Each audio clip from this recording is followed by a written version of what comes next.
Hi YouTube community, my name is Rich Rosenblum. If you take a look at my channel, you see a history of my background. I used to be a fitness professional. Actually, at one point I was a strength and conditioning coach for the Army, and then I've transitioned into the nursing field. This is a bit of a summary, but specifically about the NCLEX and how I passed the NCLEX. Very exciting. Definitely take a look at some of my other videos because I talk about my struggle with nursing school because I had some disabilities, chronic pain, orthopedic issues, and how what I'm doing right now as I'm entering the nursing field. So kind of a lengthier video, but lots of good stuff here. I hope this video is to provide education to students who may also have transitioning careers or may also experience like a disability and not sure if they can manage through it. So I hope that this can be an educational experience and provide potential students with motivation. Feel free to message me. Also, my email is richr1985@gmail.com. My Google Voice is 732-703-6671.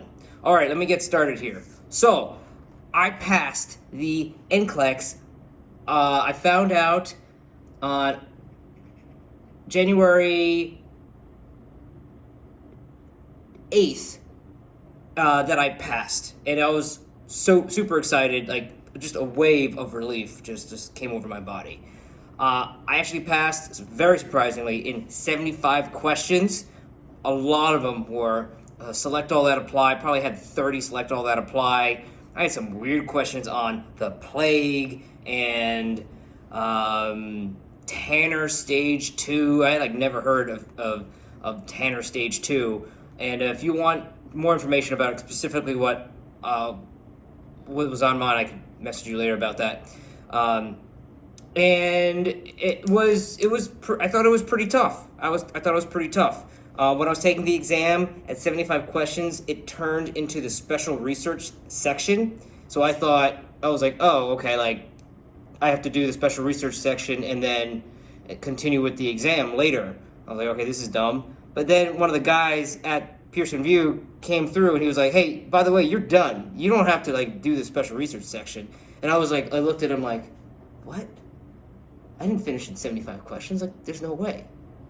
But I guess that was the case. And the special research section, those questions were really tough. It was like graphs and like moving things around. That was tough. But the actual NCLEX itself was like probably 25 to 30 select all that apply. I had no math. I had no maternity. I had very few pediatric. It was mainly just infection, select all that apply stuff, Addison's disease, endocrine, medical surgical stuff for the most part. So that was my NCLEX itself. I want to tell you a little bit of my story leading up to that. I graduated from UMass Boston in August 2021, and it took over 6 weeks for the majority of students to get their ATT, authorization to test. It took me 3 months to get my ATT. Well, one, there was an issue with UMass Boston sending over whatever paperwork needed to get the ATT, but also I needed some accommodations to bring in an ice pack and a kneeling chair because I had hip surgery, femoral acetabular impingement. They basically shaved down my femur, so it's difficult for me to sit for long periods of time. I need to use an ice pack. I needed to use a kneeling chair. That process, shame on you, Pearson VUE, that took 3+ months just to get an accommodation for kneeling chair and an ice pack. Like, absolutely ridiculous. Really, I have the worst things to say about the accommodations, for the ability to get basic accommodations for students who have like chronic pain or post-surgical or disabilities. That was ridiculous. So that took forever, and they wouldn't respond back in a timely manner. It just led to a whole lot more stress that I was dealing with anyway, studying for it. So that's aside. Any questions about that, let me know. I want to now talk about the materials I used to study for the NCLEX. So, number one, during my nursing school, first semester, second semester, I did terrible on the HESI exams. I did not do well. Part of my mind was just like, whatever, I don't care. It was only 5% worth of our grade. But in the other part of my mind, I'm getting kind of worried because we had to pass the comprehensive HESI our last semester. We only had 3 semesters at UMass Boston.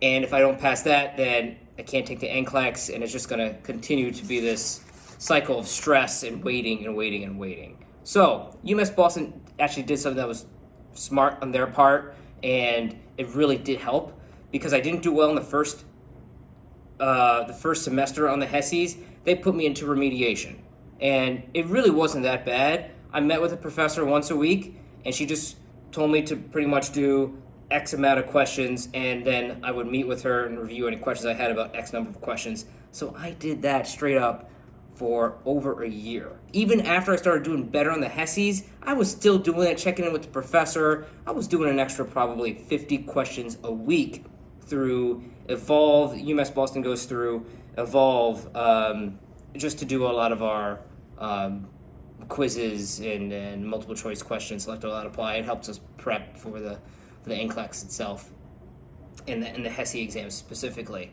But I did an extra 50 questions a week, and then I have literally a 100-page document of all the questions I got wrong and just a little blurb about what it was and just a summary of it. And then I would go back and look at it.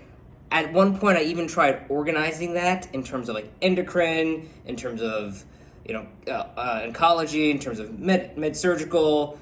And then when I'm studying, I was always referring back to that for any questions I had because I already had like a lot of the explanations in a really concise manner listed for me. So that helped me a lot going through remediation and then writing up on a Google sheet, what I was missing. So that did help me.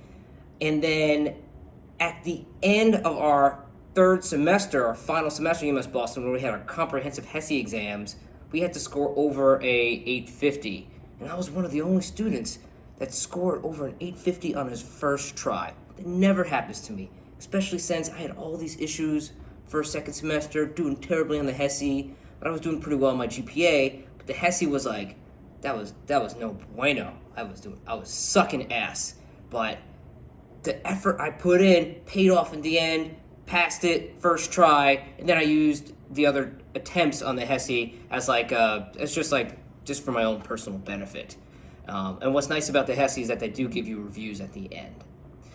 Graduate August 2021. Super excited. I'm ready to go. I'm excited, but I have to have hip surgery like 2 weeks later. So hip surgery happens.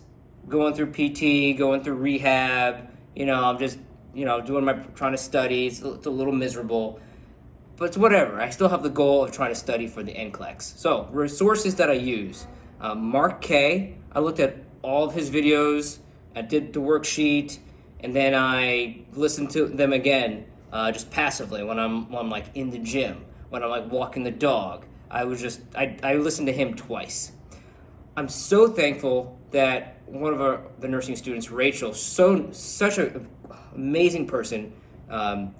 She provided me access to UWorld, which was great. The UWorld system, the exam, the questions look very similar to the NCLEX, and they have the best explanations at the end of each question. So thank you so much, Rachel, for that. So I was able to do pretty much all of UWorld's questions. Mark K. I also bought these books that I'm giving away. If you guys want these books, message me and just pay for shipping, and I don't care. I just want to get rid of them at this point.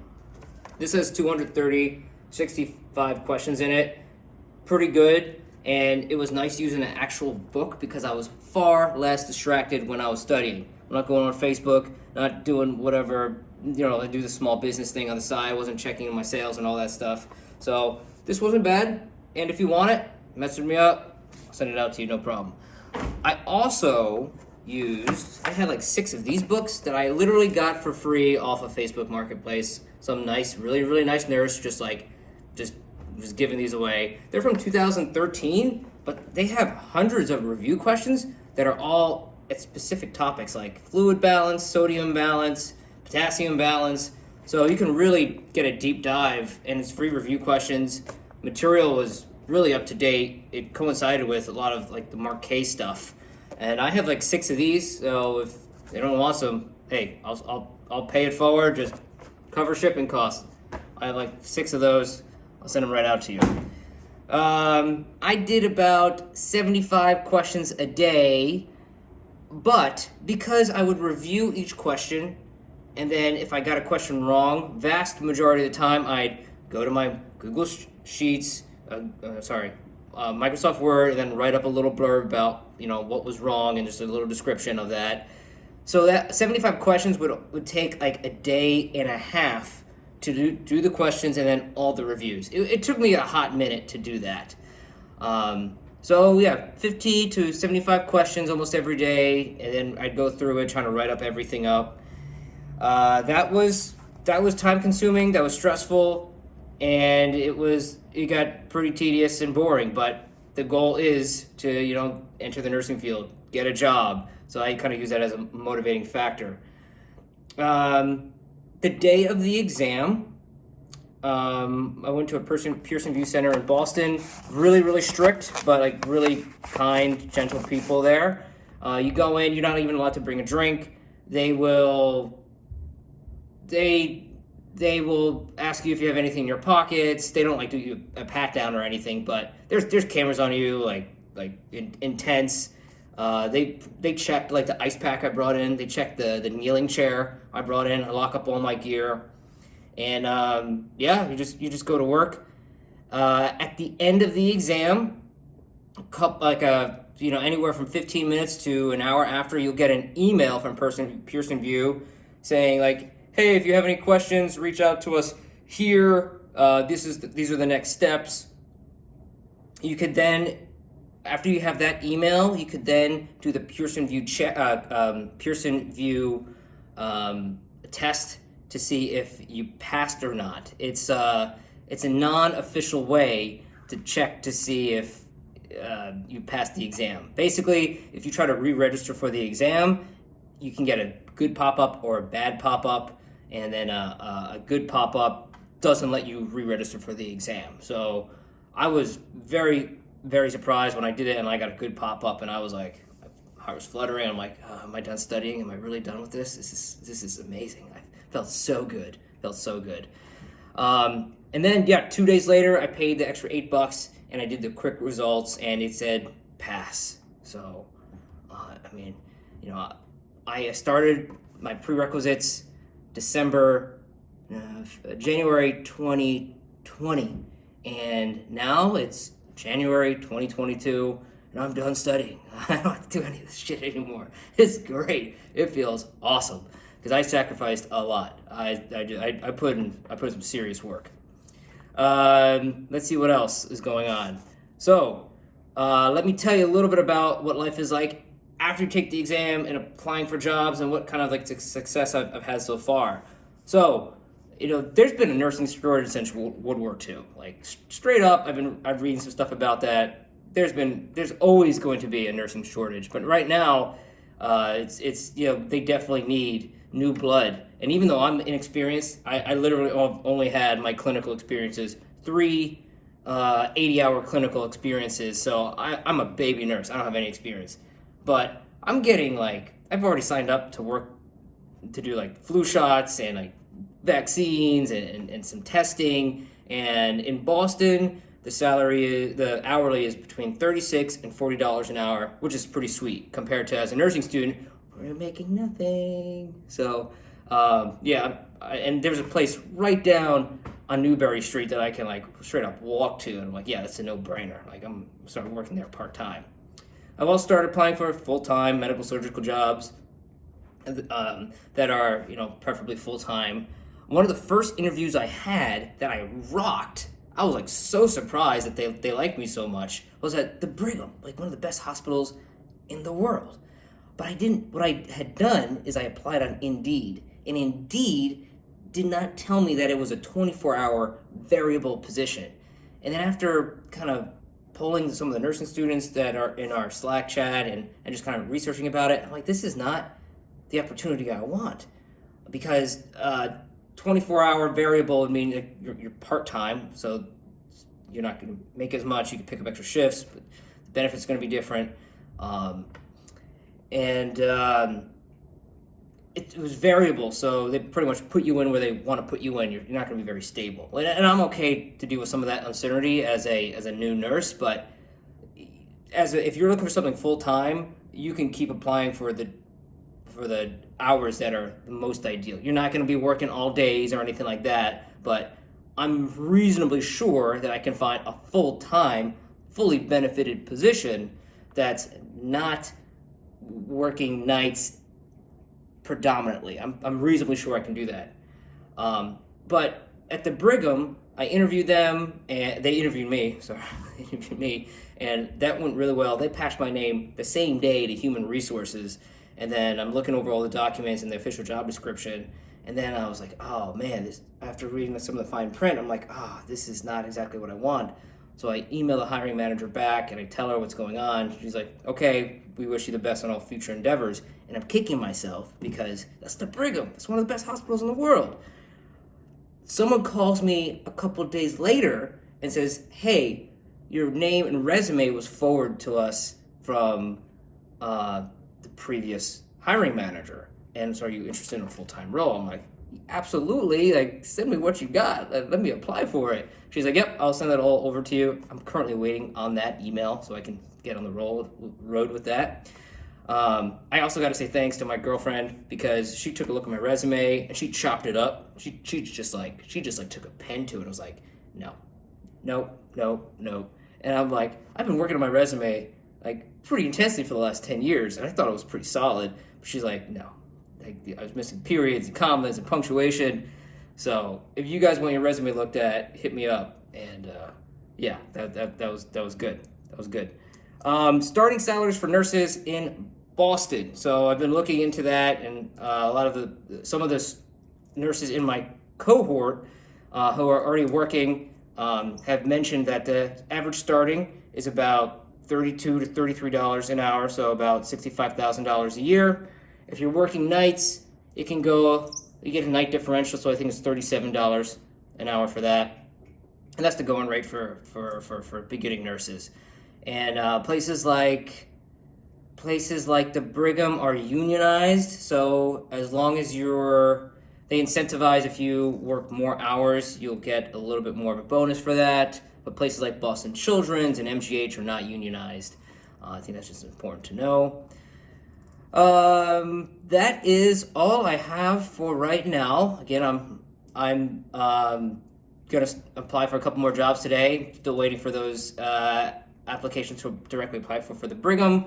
I've also applied to Beth Israel Deaconess and a few other random places in the area. But I'm looking for a medical surgical environment. I'm willing to do whatever it takes to pursue greatness and move on to the next step of my career. Well, big love to everybody out there. Thanks for watching. Let me know about your journey. I'm really interested about learning about your experience as well. And hopefully this provides you some good information, or if you want to change your career and how it is to take the NCLEX. Thank you. Bye.